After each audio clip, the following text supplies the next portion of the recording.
The top of the hour, so I will get started and do the introduction. So welcome everyone to What Keeps You Up at Night, Entrepreneurship During Challenging Times, episode 32, the 32nd show that we've done of this, which we're very excited today with three very diverse guests, not only in what they do, but also geographically where they're located. We've got representation from Greater Vancouver, also someone, I believe, Kelsey, you are down in the San Francisco area, if I'm not mistaken there. And we also have a guest from Ontario, from beautiful Collingwood, Ontario, which I will introduce in a moment. So my name is Colin Weston. I am the community leader for Startup Vancouver, which is one of over 40 chapters of Startup Canada across the country, which is the voice of the over 3.5 million entrepreneurs across the nation. And the reason we do what we do with What Keeps You Up at Night here, like the sign says, is to connect you as entrepreneurs to each other, to resources, and to inspire, to educate, and also on the show to keep things a little bit light. Everything's so heavy these days, so we make sure we go out of our way to keep this fast-paced, to keep it energetic, and also with my co-hosts, they're pretty darn good at keeping things fun. And there's no pressure on you today, Maryam and Reza, but there we go.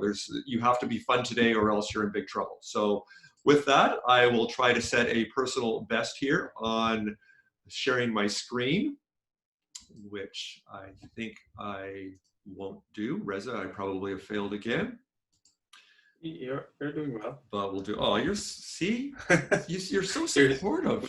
We can see your screen, so that's so good. Supportive. There, can you see that with our beautiful guests on there? Yes. Wow, I'm actually getting pretty good at this. Now I'm going to jinx it. Next week I'm going to take 10 minutes to do it. So on today's show, we do have, as I mentioned, three amazing guests and very diverse also. So we have Kelsey Gernert, who is the head of partnerships for Hubspot for startups. We also have Brandon Houston, who is the president of the Collingwood Foundry, and someone that I've met in person of the three, back in the days when we can do that, and that is Marc Wandler, who is the co-founder and CEO of Susgrainable. So it's been a while since we've had an update from Marc, so really excited to hear about all the things that they're doing with their business. So with that, we always start with a little segment we call, how are you hanging in there?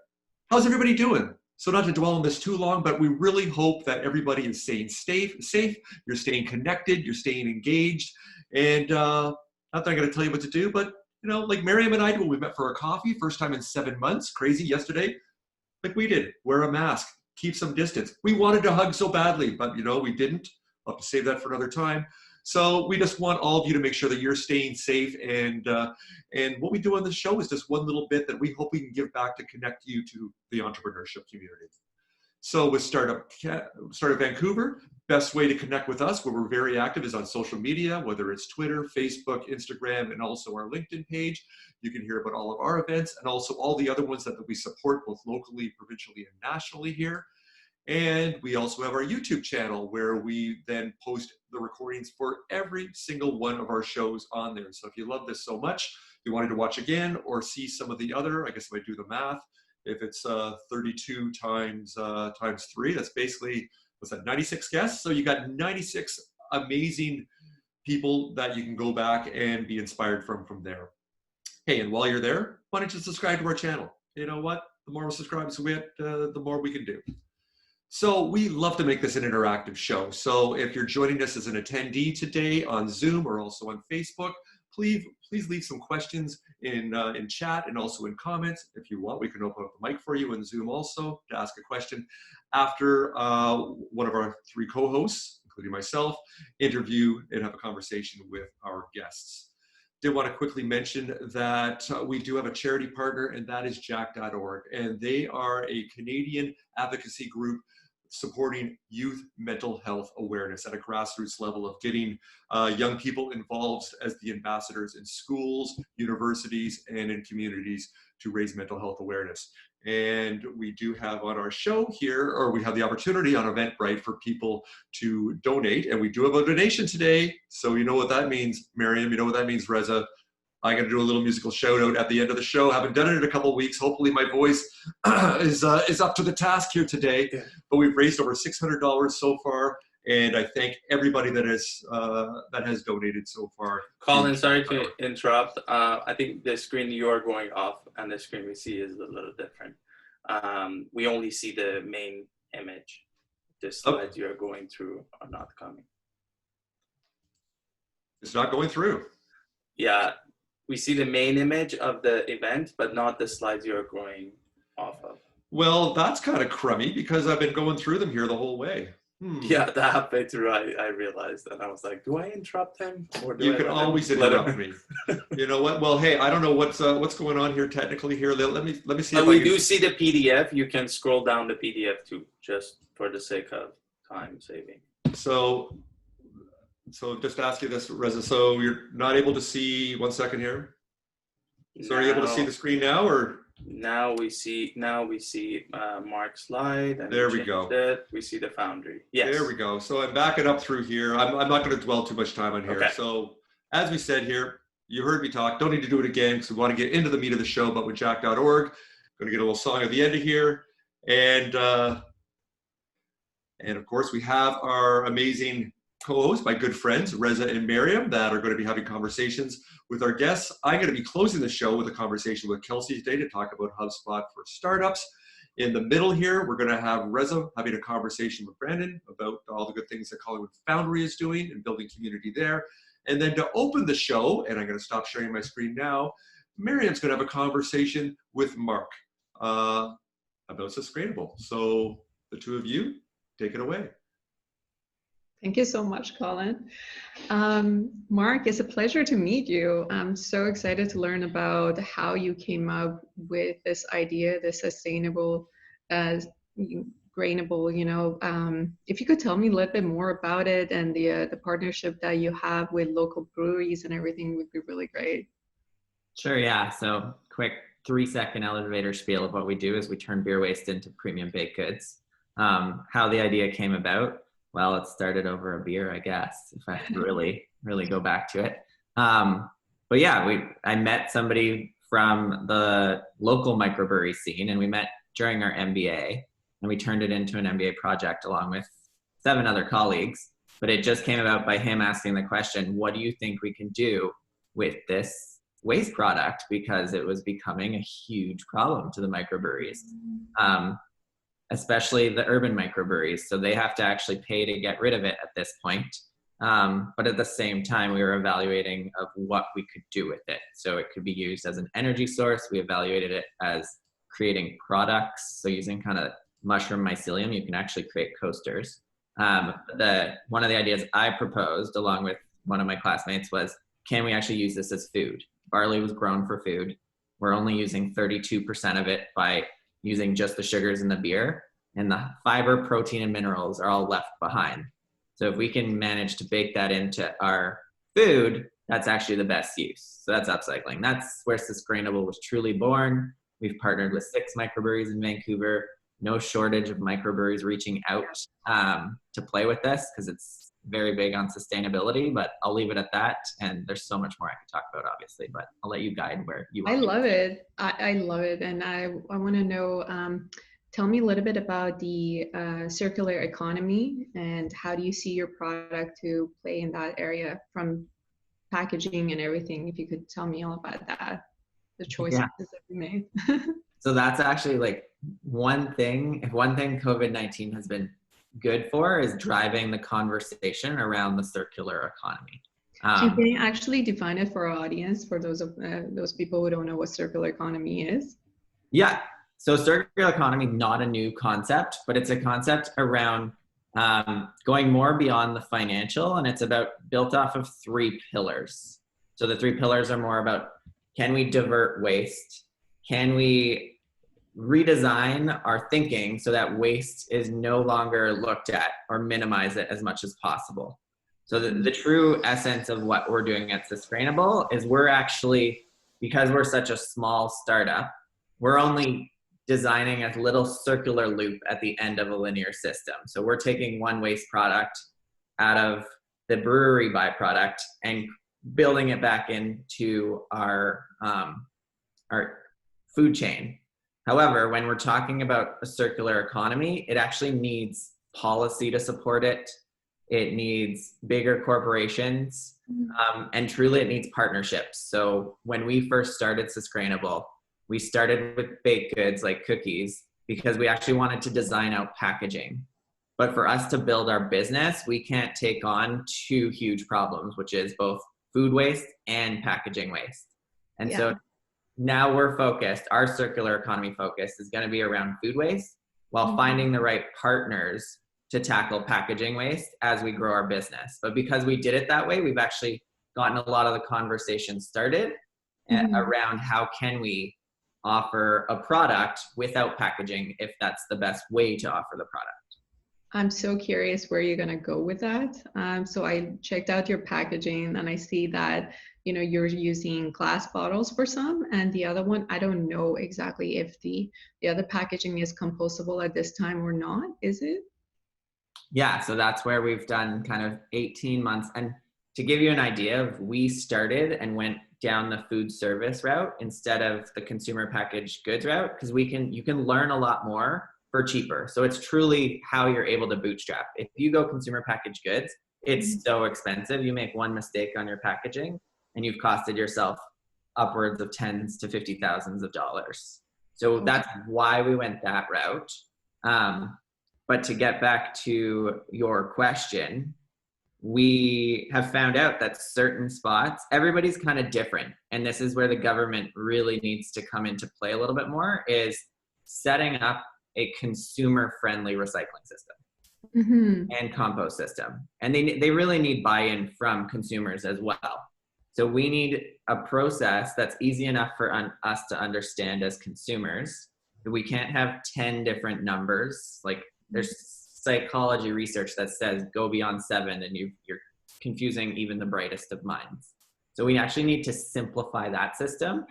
And then we need to simplify, we've all probably heard the term greenwashing. We need to be able to design that out. We need to allow that transparency to build within the industry. And I think it's starting.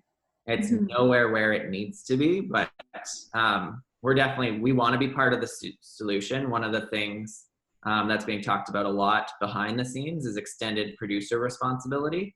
So that's having companies take ownership over packaging waste that they design in, and potentially taxes revolved around that. So I think the smaller players want those, the bigger players don't. But we'll see where that kind of all ends up. This is really fascinating, and I'm learning more about zero waste every day, and trying to see what I can do as well, changing my habits and all that too. And I think, I noticed that your products are also available in Nada grocery store, which is like one of my favorite grocery stores, which is like bring your own packaging pretty much to shop, right? I don't know if you're still there or not, but I think it's your values align, and what I see Nada is doing is also the educational aspect of it, as you're talking about. How can we change our habits and bring about positive behavior change, to move more towards like zero waste and the whole what you're talking about. And I'm wondering how much say educational, like let's say workshops or any post or whatever that you're doing and putting out there, connecting with your audience. What's your plan for? Because the first step to change is awareness. You've got to become aware, what is the damage that is being done. So what can we do to change those behaviors? Yeah. So much to talk about in what you just brought forward. One, Nada, yes, amazing partner. That's one of the partnerships I'm talking about. So Nada, Fulfill Shop, and Jar Delivery are three partners that we have. They're completely focused on reducing package waste, and we're working with them. We sell our baked goods through Nada, and I do want to open the conversation back up about selling baking mixes, because at-home baking's grown. So that's one of the things we're doing, is we're doing more baking mixes and selling more baking mixes, because people want that experience of baking and cooking now again. They're at home, they're trying to find things to do. So that partnership with Nada is great. They're doing great on building awareness. One of the things we're doing, and I guess you're getting a sneak peek because I haven't communicated this stuff out yet.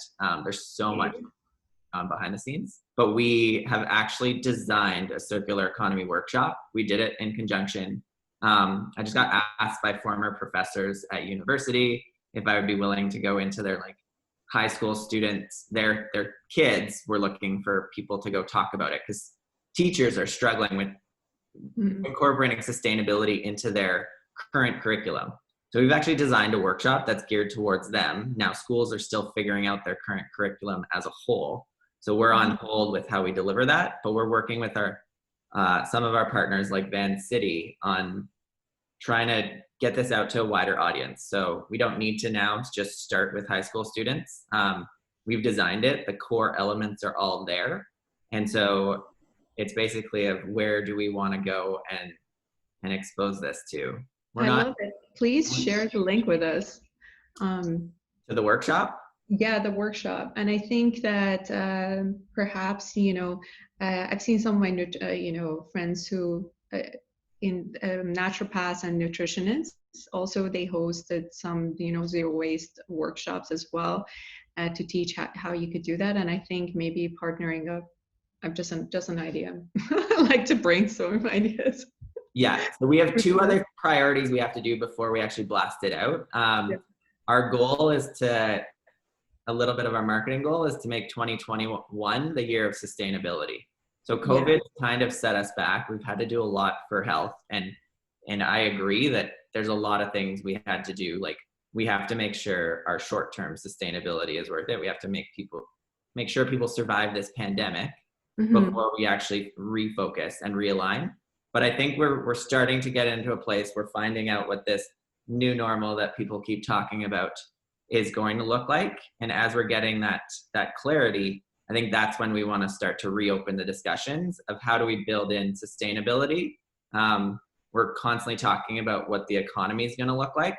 Let's talk about what the economy could look like with a circular economy, because that is truly where we're going to see some major changes and incorporating protecting our planet and protecting our resources for a long-term future. Yes, I love it. And actually, just to give our audience a time frame, when did you start working on this? And also, if you could fast forward to now, 8 months ago when COVID hit, what are the things that you had to change, as you said, pivot? Okay, so there's expected changes and non-unexpected changes. 2018 is when it all started. It started in school, MBA project. After the project, the other 6 students were like, cool, project done, check mark, move on. And I was like, no, not a chance. This is too big. And yeah, it just got me thinking and I couldn't stop thinking about it. So it's the true kind of entrepreneurial thing where it was so big that you could not do it. So one of the biggest things when COVID hit is we do a lot of our stuff in person. We were really aimed local. We did farmers market. I truly wanted to see a customer's reaction. Based on my kinesiology background, I can actually read body language, and people would say this is delicious, and I'd be like, your body language is not telling me that. And we would be able to hone our product really fast. So we got to our best-selling SKUs really quickly through that format. Now with COVID, we don't have the opportunity. We're not allowed to sample anymore. So we have to figure that whole thing out. We have to go off customer reviews. We're having to create all that stuff as we go online. One of the things I say is, I like Shopify over Amazon because you're building your own store. Like you have the ownership of it, but just by building the store, you haven't created the highway traffic to get to your store. Amazon provides you a highway, and then you're just putting up this little pop-up stand on it. So that's how I compare the kind of 2 models of the 2 biggest ones. And so I am not a tech person, despite this background that's created. I have a partner, and I basically leveraged and said, although I'm still leading it and he doesn't want to lead it, I'm like, you're in control and you need to tell me what I need to do to support you to build this as fast as possible. So that was one of the biggest changes that we predicted and knew we had to do. The unpredicted changes is when you're doing a tough pivot, you lose people. So we lost a couple team members. And it's through the challenge of one had a child and was like, I can't do this level of work with raising my child at home now and potentially having to homeschool. So everybody had these different challenges. We were very open. We didn't take offense to anybody leaving. We made sure everything was in order, but losing teammates and keeping up momentum was incredibly difficult. I bet. Yeah. Like starting a business so hard, pivoting a business, like I'm getting to learn change management in the first year of business. Crazy, but it's fun, it's exhilarating, and I'm going to keep carrying it forward as long as I can. Yeah, I mean, you're doing great. You're doing amazing, and I looked at your sales and everything too, the numbers. Good, kudos to you, seriously. As far as reaction goes and learning about like people's body language, you know, I don't know, it might be interesting to like send your cookies and you know, have like technology like biometrics data to pick up, you know, how they're feeling anxious, feel happy, you know, galvanic skin response that can give you that sort of information, or capture their facial expression and take those data back to you. So then you don't have to completely 100% rely on just the verbal, you know, because people want to be nice, right?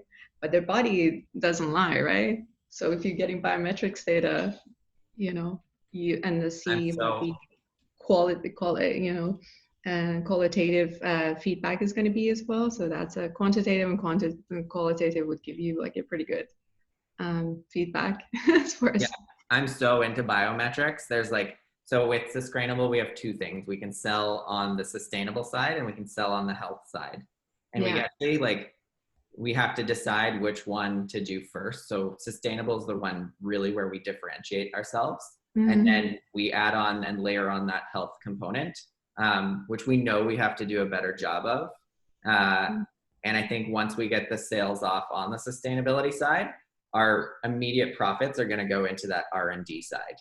Fun. Okay. So, yeah. We should chat. Colin, so Marc, I don't know, as you scale up here, and it's fantastic to actually hear your growth since we last spoke about 8, 9, 10 months ago. So congratulations on that. And as you scale, you have one of those problems just as far as your customer management and all of that. So I'm just thinking there may be someone on later in the show that might be able to kind of help you kind of turbocharge that. I don't know who that could be, but I think there might be something going on. But no spoilers there. I don't want to say anything too early. We'll just wait another 20 minutes or so. But before that, hey, Reza, I want to hand it over to you. Did we see any questions in chat, or do you have any questions for Marc? I want to quickly jump in. I have a comment. Number one, I'm super excited how this became a trend last few years. Sustainability and health conscious. Like those two things are going to push the corporations, hopefully, because their packaging was designed to have a better marketing, better, you know, stand out in the shelf. And all of a sudden now the more sustainable packaging is standing out, is getting traction with customers. So that might get them to do things a little differently. The other thing I want to ask you, Marc, is back in the days, there was a standard thing in packaging that at some point, I don't know, 40 years ago or something, everything was glass bottle. The milk was glass bottle, Coca-Cola was glass bottle. And it was a standard thing that every consumer understood, that they return the glass bottles, they get some money back, and then they can like, it was a thing. And now I think educating consumer is much harder than putting some guidelines and standard packaging processes that makes everything streamlined in the industry, so the consumer doesn't have to go through 10 different choices of, you know, trash cans and make sure, oh, what is this made of, or what is this made of? Every package has to be one of these three things, and then all of a sudden you have 3 types of packaging across the industry. Isn't that the easier route than educating the consumer? So again, a lot to unpack there. But the biggest thing is we have so many systems in play, and we have so much information, and to be honest, we have so much more misinformation out there. So that's why the awareness piece, we need to find, and this is the biggest piece that the circular economy brings, is transparency within the industry. So we actually need to do the studies to find out which one is more sustainable. Glass truly is only more sustainable for short deliveries. So if you have a really micro kind of system, short deliveries, if you're doing it by like e-bike or something like that, then it truly is sustainable if you're getting that glass back. But you also have to be factoring in is your clientele breaking those jars? How often are they getting broken? If that jar doesn't stay in the system long enough, then the weight in terms of transporting glass versus a tiny plastic pouch could actually outweigh the benefit of going to glass. And this is how complicated it really gets down to. This is just how far the industry is coming forward. But I think one of the biggest things you'll see with the circular economy is a new thing called impact metrics. And so this is a new line of study. It's really, we've done a great job of collecting data all to drive finances. Now, how can we collect data to drive transparency in our operations? How can we do that data to drive our marketing? And what type of data do consumers really want and is impactful for them? Got it. If we can have a process where there's beside calorie, there's an impact number on it with color coded, and all of a sudden the consumer doesn't have to be working, spending half an hour to research the company. Somebody else is taking charge of doing that, and it's all responsibility of the company to make sure they're putting best practices. Exactly, the dream, right there. Yeah, the dream, exactly. So we could keep going here, but we don't want to make this the Susgrainable show here. We do have two other fabulous guests. We want to keep it fast-paced and moving. So hey, Marc, yes. Maryam, thank you for that conversation. Thanks, Reza, for jumping in there with your great questions here. And Reza, I want to hand it over to you for a conversation with Brandon. Brandon, great meeting you. I want to jump right into it and not wasting much time. You are the CEO of Switch Video, and you are also the president of Collingwood Foundry. We quickly chatted before this show, and you mentioned how Switch Video was the enabler, or was the why behind Collingwood Foundry. Quickly tell us how that happened, what is Switchboard and Switch Video, and how you got to Collingwood Foundry. Yeah, thanks, Reza. So Switch Video is an animation company focused on marketing videos. I acquired it in 2015. It started in 2007. I'd moved to Collingwood, where it's based out of, and acquired the company. It was going through some changes, some challenging times, and it needed somebody to step in and kind of right the ship. And one of the things that came out of that was we had this large office space for not a large team. We had, I think it was 9 people at that time in the space, and that we were taking up 4,500 square feet. So the idea was, in one of the ways to kind of optimize our operations was, well, why don't we open the doors to other entrepreneurs in the community? Since we have all of this space, we had this beautiful renovation, why don't we just see if there's anybody else in Collingwood that's interested in stepping through the doors and working alongside us? So that's really where the idea came out of. It was really just a way to fill up the space that wasn't being used. Now, is Collingwood Foundry at the same space, or did you have to acquire a different space for it? It's at the same space. We've grown since then.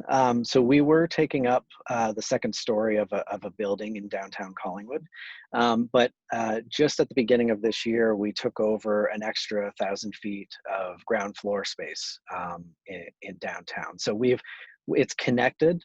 We've just expanded to meet capacity needs. Well, Brandon, what I love about that story is that thinking outside of the boxes in there and being creative, because you didn't step to become a shared space office type of a startup.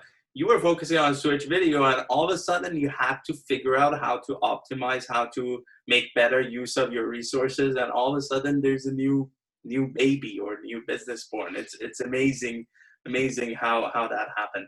Tell us a little bit about what you see in terms of behavioral changes towards offices, because we're going through this massive shift.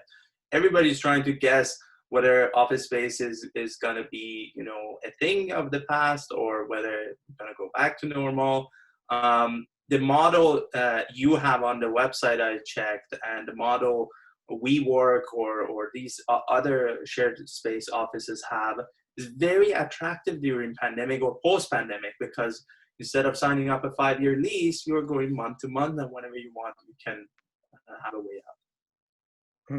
Yeah, I think the answer to that is it's probably going to fall somewhere in between. I think we're going to see some businesses go back to the traditional office model, but I think we're going to also see some people stay working from home. And where co-working falls in is kind of that middle space where not everybody might want to continue working from home for the rest of their careers. When I started my first business, the first 3 years I worked from a home office, and it can be incredibly isolating. It can be incredibly distracting. So there's something to be said for the social interactions that have gone missing during these times where everybody's been sort of forced into their homes. And the quick solution or the quick fix was, well, let's everybody get on Zoom. But there is something to be said for that face-to-face, in-person interaction. There's no question we are all frustrated with the whole work from home situation. At first it was interesting, and then all of a sudden you're like tired of it. And I've talked to couples who had, the wife is on Zoom call, the husband is on Zoom call, they overhear each other. And there are interesting stuff happening in terms of, there are a lot of people moving out of big cities. I saw the numbers, 150,000 people left California last month to Nevada and Las Vegas because they can have a bigger space for the same money, and for the foreseeable future, they're working from home anyway. So they need that extra room in the house, and people in Vancouver, some of them are moving out to Surrey or suburbs. The other trend, I talked to a builder here in Vancouver. They're thinking of, instead of creating a pool in their next high-rise, allocating money for shared office as an amenity, similar to the gym, because the outdoor pool, 9 months of the year is not being used anyway. So this might be an attractive way to get more home buyers. So the person will be like, well, I don't have to pay extra for the office. I can just take the elevator down, and I have some of that happening. What do you think is the direction we're going? And I'm going to add something on top of that. Office spaces are also changing in terms of their value. Like, how is that going to all come into play? What's your thought?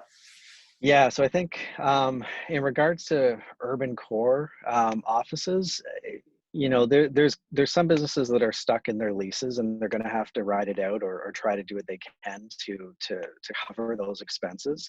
Some of them where the leases are coming due, I can see them scaling down, and it's interesting you mentioned the transition of people out of the cities or out of urban cores, because that's something we're very much seeing in Collingwood. Collingwood is not a large town. It's about 25,000 people, but it's a very entrepreneurial town. And over the last 6 to 8 months, we had already been seeing growth where people were moving out of the city, and this kind of just accelerated it. We're seeing so many people now leave the city and move to Collingwood because we have open spaces and a lifestyle that's different, where people are sitting in their 600 square foot condos and they just need to get out. So it's a trend that we are seeing a lot of, and just through the Foundry, we've been getting a lot of calls from people saying, look, we've made the decision to move to Collingwood, but we're looking for a co-working space, and we're looking for an office space because we don't really want to work from home. It's going to keep accelerating, and it's going to keep happening over the next few months, I think. Collingwood's a little bit unique in that we're only 2 hours from Toronto.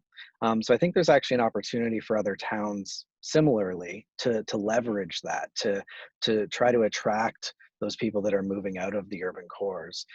Where I say we were a little lucky is a year or so ago, Collingwood was named #1 entrepreneurial town in Canada, which blew my mind. But after being here for 5 years, I totally get it. So people were already coming here. Now it's just, we're actually starting to see the real estate market trend towards what Toronto is, what the GTA is. Wow. This is validation to what I suspected that is happening, because the first half of the year, because of pandemic, people were shocked. People were just trying to figure out what's happening. But as soon as I'm putting myself in the shoes of a manager or some employee, in a company, as soon as you know that this is going to be for another year, instead of renewing my rent, I'll just look for a bigger space. I'll go to somewhere that I can go for a hike or have a healthy lifestyle. And I wouldn't think corporations or big companies that have employees, or even the startups and the entrepreneurs in Collingwood, I don't think if things go slowly back to normal, they're gonna go back to the city that quickly. It's gonna be a long-term decision again, and it has to be other factors need to play in before they say, okay, you know what, we'll go back. So it's a trend that for the next few years we're gonna perhaps see. Brandon, you are involved with Switch Video and you're involved with Collingwood Foundry. How do you balance the two? What's happening in your day-to-day life there? Well, so because we've grown, the way that I balance things, there's two sides to it. So I've got a great team at Switch Video. They're phenomenal. The fact that we moved everybody remotely didn't impact our operations at all. I think, we've kept trucking along, and they're doing fantastic. So I don't have to have my hands in all the little aspects of Switch Video. So there's that piece of it. And then the other side of it is on the Foundry side. I actually just a month ago brought somebody in to help with community management at the Foundry. So to help on that side. I mean, coincidentally, she's also my life partner and a business coach. So we just kind of partnered on the business together to be able to then elevate it even more, because we've built quite a community here, and that's what I wanted to make sure we didn't lose, because the Foundry is at its simplest form a space to come and work, but ultimately it's a community of people that support each other and help each other. And we have to do another show on couples and entrepreneurs, because the balance in there is really difficult, and there's a great great reward out of it when you can actually work with your partner. Did you find Collingwood Foundry helping Switch Video down the long term, not just because of the finances and sharing that resources, but did you get customers through Collingwood Foundry that they actually come for the shared office, but then they realize there is Switch Video and they want to use your services? So we haven't gotten customers in that way, I would say, because the majority of our clients are actually US based. So we don't do a lot of local business, but where it did help was the Foundry attracted a lot of creative talent, and it attracted a lot of other entrepreneurial talent. So we have a mix of branding specialists, digital marketers, other video producers, web designers. So what it actually did was give us a pool of people that we could lean on as Switch if there were aspects of the work that we were doing, or if there were other ways that we saw we could help our clients by bringing in other people and partnering up on opportunities. I think that's where the biggest advantage was. So Brandon, I'm going to wrap it up. I personally learned from your story that I like how you are one of those entrepreneurs that want to bring value, and you're not putting a barrier on where that value needs to end, because a lot of people get obsessed with their idea, and that becomes their world. They don't realize customers or whatever have you in the business model is pulling you to other types of value-driven business models. You weren't afraid to have Switch Video do its thing, but get this Collingwood Foundry role. And the businesses are also helping each other. Either it brings you more customers from one business to another, or in your case, it helps you get creative talents that otherwise you had to go through interviews, and it was costly and finding them. Great story. Thank you for sharing it. Lastly, what keeps you up at night?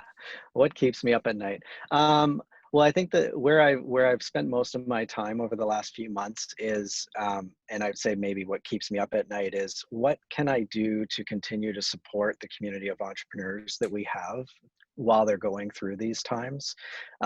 That's probably what keeps me up at night, is I want to make sure that because we're a community, I'm able to continue supporting them in all of their needs. So that I think that's probably my best I answer. like that. And I wouldn't be surprised if you have a different business model, a third one that comes and supports, because you have that thinking mentality, how to drive value for the community and for the customers you have. And looking forward to see what comes out of it.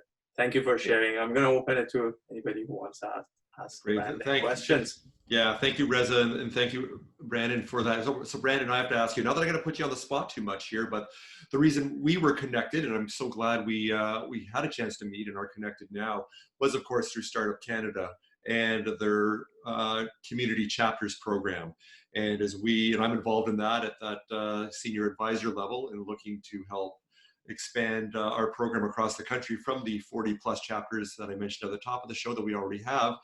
So I said, without putting you on the spot, even though we're recording this, and I kind of am putting you on the spot, do you think there's a possibility, since community is something that's so near and dear to you, do you see the possibility of the Collingwood Foundry being part of the launch of a, let's say, startup Collingwood in the future? So coincidentally, I had actually been in the process of reviewing the application and filling everything in before the world kind of changed. So I know the Startup Canada model is adapting a little bit based on what the startup communities looks like.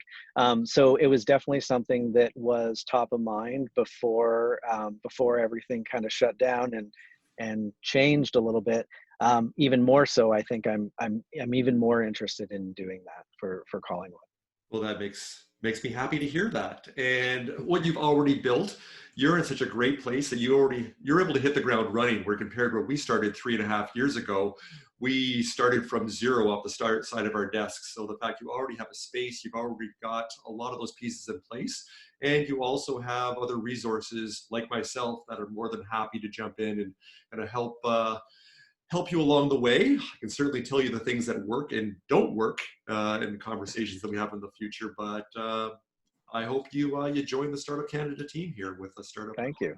Colin, we have a question from Josiah in the chat. Do you want to read it or should I read it? Go for it. Brandon, he's asking out of curiosity, when you pivoted in the way you did in terms of your office space and from Switch Video to Collingwood space, was it a result of a brainstorming and working to figure out the problem, or was it rather instantaneous? Also, side note, if you're related to Johnny Houston in Collingwood, I've been to your house. Okay, well, to answer that one first, no, I'm not, because I'm originally from Chatham, Ontario. So definitely not related, I don't think. But to answer the first question, it actually, the way that it worked was a little funny. So a few years prior, had been involved in starting a not-for-profit co-working space with 2 others. So I knew the model already when I moved to Collingwood. And what actually happened was when I was going through the operations of Switch Video and looking at what we can do to reduce our expenses, optimize operations, around the same time, a local writer reached out to me and had actually was looking at working with Switch Video, and he was up at the office, and I took his information, met him. His name is Carl, and he said, can I use a desk? I mean, you have all these desks sitting here. Can I just stay and use a desk? And I said, sure. And he's still here today, and he's one of our longest running members and a great supporter of the community. So it wasn't a brainstorm session. It was kind of instantaneous, but it was built out of some of the background that I had already done. But it was just kind of it was coincidence, meeting random people that led from one opportunity to the next, and it grew out. I personally like to call it the market is giving you signals. It's whether you're seeing it or not, because it's in front of your face. You see the desk, you see the writer wanting to have the space, and the question marks come up, right? Yep. Yeah. Awesome. Colin, take it away. Good stuff. Well, guys, Brandon, Reza, thank you for that conversation. I just learned of what a vibrant, thriving small town that Collingwood is in the entrepreneurship space. I did not realize you were punching way above your weight class there, so that's really great. Josiah, thank you for the question there. Appreciate that also.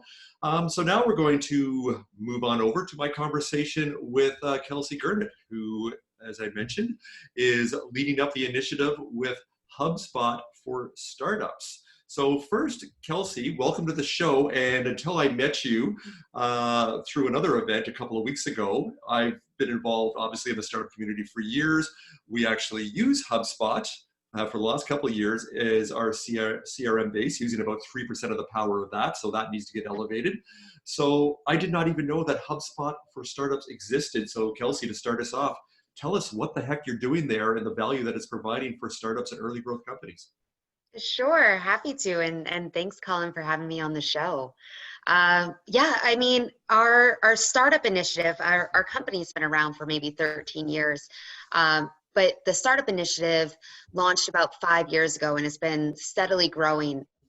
And what we do is that we try and we realized that as our company grew, we knew that startups really needed this software. They needed a CRM, they needed marketing tools, but it's hard as a startup with limited resources to be able to fork out that amount of money to be able to build these tools that you need to scale. So we created this program to be able to give up to 90% off our full suite of software in year 1, 50% off year 2, 25% off ongoing. Again, kind of depends on your overall funding level and what partner you're a part of.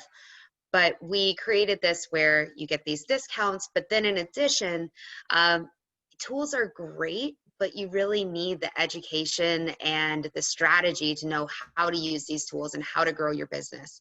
And that's the other part that we deliver and that I work a lot on, is being able to provide education on things like, how do you approach SEO as a startup? Like, what are the tangible things that you need to get started in? Or thinking back to my founder days, I got into position and I knew that I needed to do marketing, but I just wasn't sure where to start and how to actually create a marketing program for my company. So that's a little bit about what we provide through the HubSpot for Startups program. That's a great place to start with. So thanks for that.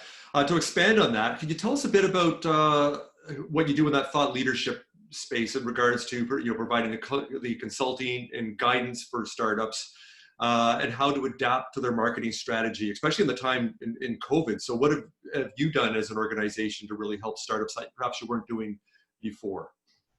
Yeah, I think one of the benefits, right? We're all going through this crazy time, and probably we've each looked individually and seen what is it that I can use my platform to do? And we have the gift of having nearly 80,000 customers. And because they use us for their sales software, their marketing software, their service software, we get an incredible amount of data. And we've been able to take that data to be able to use and see, one, what are the trends? What are we seeing across email open rates or chatbots or any of these things, but also to hear from our customers and say, how are you individually pivoting that we can use that information to be able to help our other startup community. So little plug, Adapt 2020 is actually the kind of hub for HubSpot of all the things that we are doing during COVID to be able to give these free resources and education sessions on being able to share the best practices that we're seeing across our customer base. And I would say I do a lot of consulting and I get a lot of questions about how to pivot, and so much of it is contextual. But I will say one of the things that I've been seeing a lot of, and that is kind of one of my favorite takeaways, is that I'm seeing a lot of our customers pivot to their marketing messages being more about hope and thinking about one of our startup partners, DIY MFA. They have an organization where they focus on being able to provide educational resources for writers. And that's something that, during this time you might say, okay, well, maybe that's not an essential service. How do I actually position myself to be able to sell this during this time? And a lot of what their founder, Gabrielle Pereira, was talking about was that she was saying, like, now more than ever, we need hope. And like, these are the things that make us and our communities want to survive. So thinking about how through our messaging, we not only give that hope, but also inspiration, and show how we're still part of being able to create the world that we want to live in. Oh, I love that. And I know both Reza and myself included the link to Adapt 2020 there, both in chat and also on Facebook in the in messaging there. So people can connect there. Entrepreneurs that are watching right now, you can check out all the good things that HubSpot is doing there. So I love the fact you are authentically building community. That's the reason I reached out to you, because it wasn't a salesy thing, not an infomercial type of conversation we're going to have here. And I do really enjoy this. So perhaps we can distill this down, because I know myself as an entrepreneur, let's say where I started 7 or 8 years ago, our conversation previously, you are a founder and an entrepreneur, so you get it, you feel the pain, and also the overwhelming balls that you're juggling in the air. And a lot of times we're just focusing so much on product and bringing things to market and not things that are in our kind of our comfort zone, that I knew almost nothing about marketing. I didn't even know what SEO was until about 4 years ago.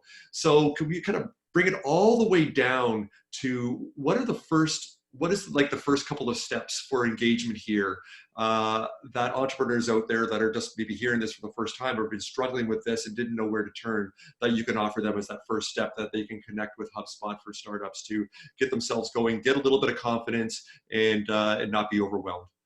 Yeah, absolutely. So the first thing is HubSpot.com/startups is how you apply to the program. You'll see a drop down of a list of our partners. We are partnered with almost all of the major accelerators, incubators, and VCs in Canada, so you should have plenty to choose from. But that's how you get into the program, and that will unlock the discounts for you. But the other thing that I'm really excited about is that this year we just rolled out our startups customer dashboard, where I think it's wonderful that there's so many startup resources out there in the world, and I think that we've had even more in the midst of this pandemic. But it can also get a little bit overwhelming. I remember being a founder myself, and then being, it's maybe 2 a.m. and you're trying to figure out something like, how do I drive more leads to my website? And the internet is a black hole. So what we did is, with the 12,000 startups that we work with, we took what are the questions that they ask the most, and we distilled that into bite-sized pieces where you're not only getting the software, but then you can go on and say, like, I need help automating my sales.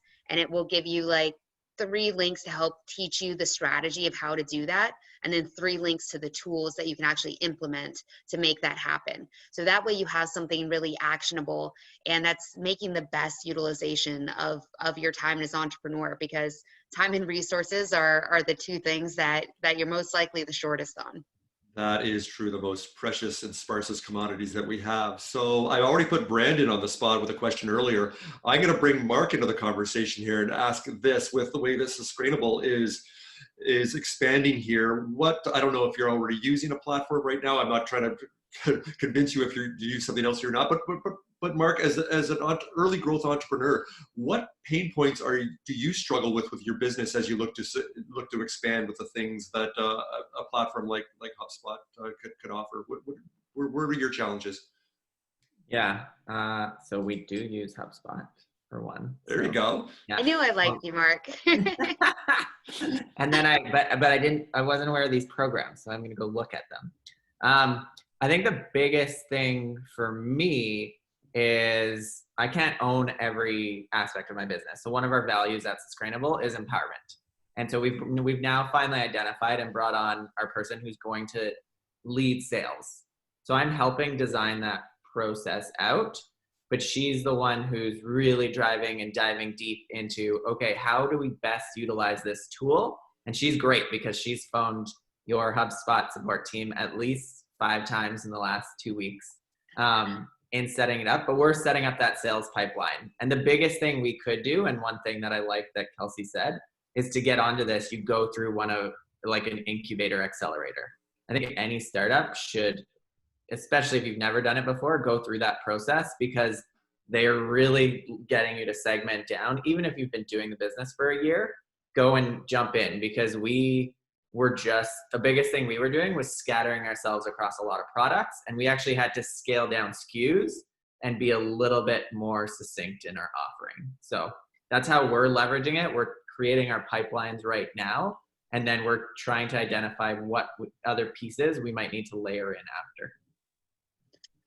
Well, thank you, Marc, for the context there, and we'll have to connect after this. I'll make sure that that we get you some of these tools going, and I would kind of to piggyback on that question. One of the things that was hardest for me as a startup was that, you know, once I got started, of course, I Googled like startup discounts and like any program that I could get for like a free trial or something.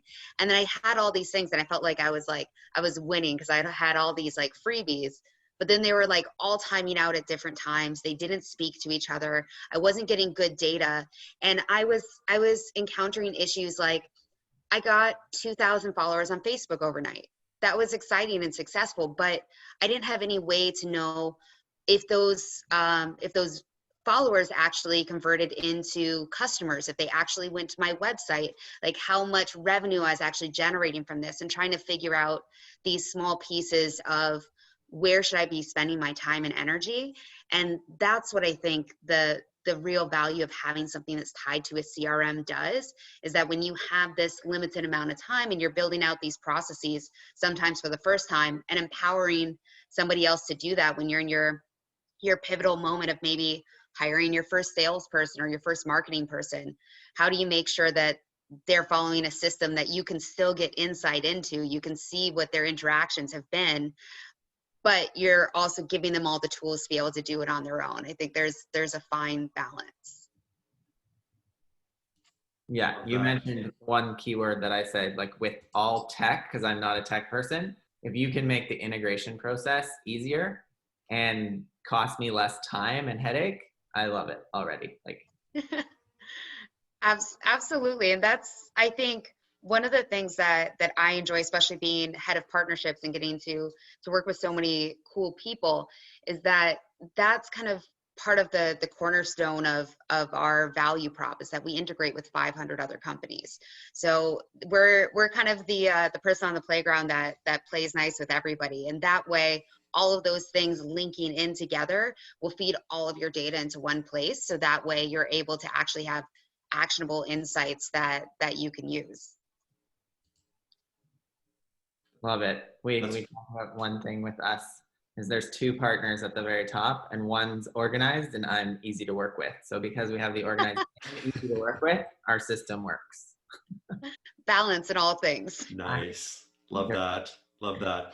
Marc, thanks for jumping in. I'm glad I didn't make it some awkward situation where you were using some other platform there, and it's like, so whew, that worked out well. Well, even if you didn't, it would have been a good conversation too.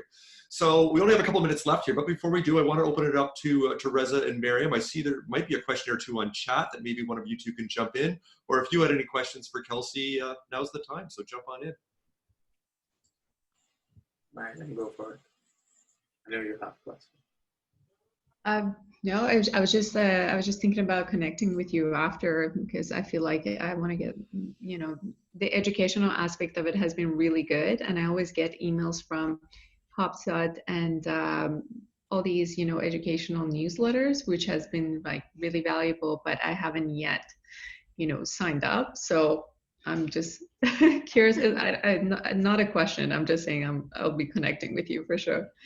Well, I look forward to it. I personally need to jump on trying Hubspot too.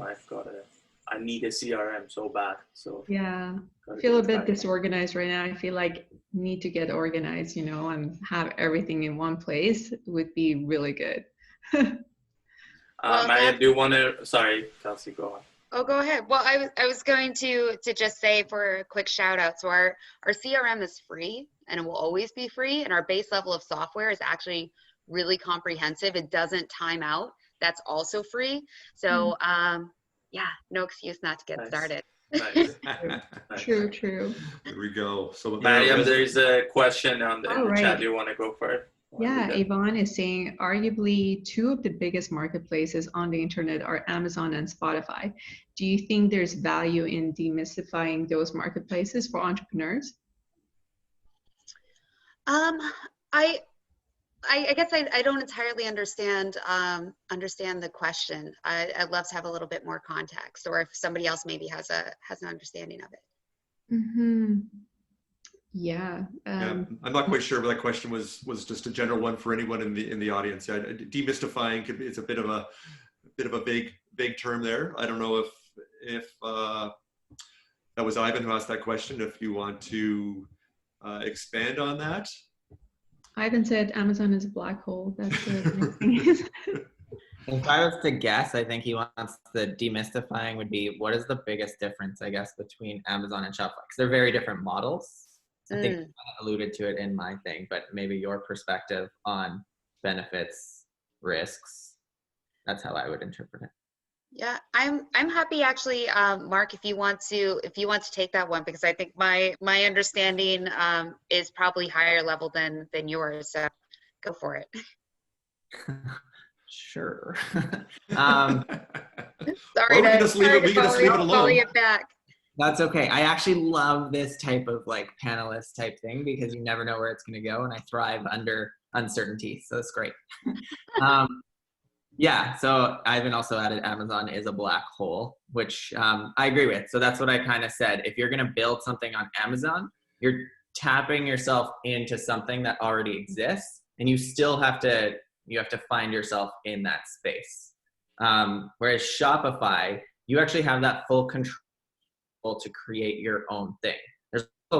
Before you even start Shopify, you can use tools like Unbounce to create a landing page while you're getting set up. There's so many different tools out there.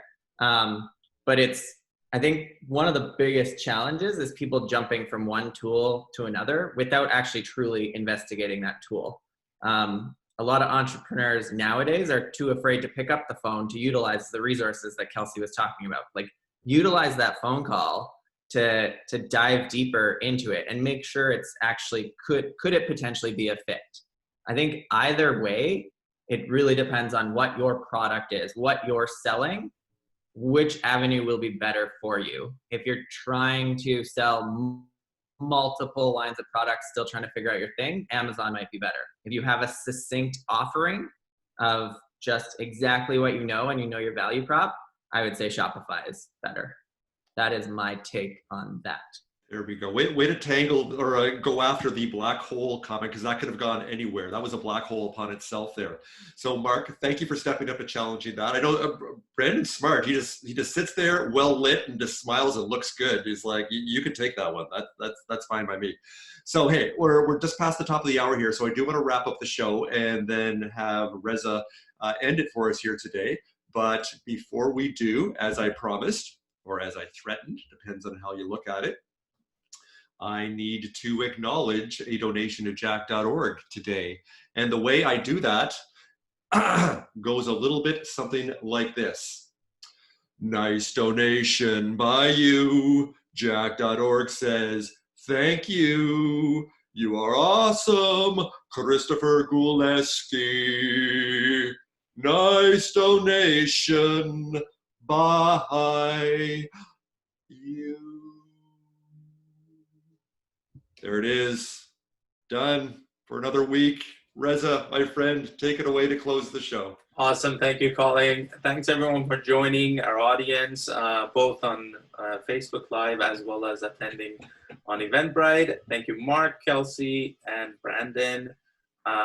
Another week, every Tuesday at 12 o'clock. Join us for your lunch break. We're going to interview more entrepreneurs and more stories. Take care. Great. Have a great week. Bye for now. Bye-bye. Bye. Bye, everyone. Bye.